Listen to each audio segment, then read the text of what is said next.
ఆదివాసుల ఐక్యత, ఆదివాసుల ఐక్యత.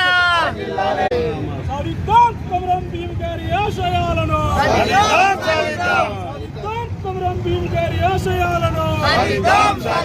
ఈరోజు ప్రపంచ ఆదివాసీ దినోత్సవం సందర్భంగా ఆదివాసీ బిడ్డలందరికీ కాయా కష్టం చేసుకొని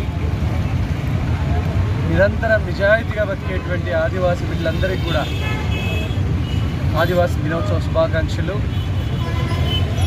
ఎన్నో ప్రభుత్వాలు మారినా, ఎందరో అధికారులు మారినా, ప్రజాప్రతినిధులు మారినా, ఆదివాసీల జీవితాలు ఎక్కడ వేసిన గొంగలు అక్కడే తయారైందంటే ప్రభుత్వం చేస్తున్నటువంటి సంక్షేమ పథకాలు వాటికి మొట్టమొదటి లబ్ధిదారులు ఆదివాసీలే కావాలా. అందుకని రేవంత్ రెడ్డి అన్న ప్రభుత్వం ఆదివాసీలందరికీ కూడా ఇల్లు కట్టించేటువంటి ప్రణాళిక వేస్తున్నది. 5 లక్షలు పెట్టి ఇల్లు కట్టించే ప్రణాళిక వేస్తున్నది. ఎవరికైతే ఇల్లు లేవు 500 రూపాయల గ్యాస్ సిలిండర్ కానీ ఆదివాసీల కోసం దృష్టిలో పెట్టుకొని తెచ్చింది. 200 రూపాయల కరెంట్, 200 యూనిట్ల వరకు కరెంటు ఫ్రీ కూడా ఆదివాసీ పేదోళ్ళని దృష్టిలో పెట్టుకొని తీసుకొచ్చింది. ఆదివాసీలు రకరకాల ఊర్లలో వ్యవసాయ పనులకు వెళ్తున్నారు కాబట్టి ఉచిత బస్సు ప్రయాణం కూడా ఆదివాసీలని దృష్టి పెట్టుకొని అమలు చేసింది. రేపు ఇండ్లు కట్టియడం కూడా ఆదివాసీలు దృష్టిలో పెట్టుకొని అమలు చేస్తున్నదే. రుణమాఫీ కూడా ఆదివాసీలకు మొట్టమొదటిగా రుణమాఫీ కావాలనేది రేవంత్ అన్న ప్రభుత్వం కోరిక.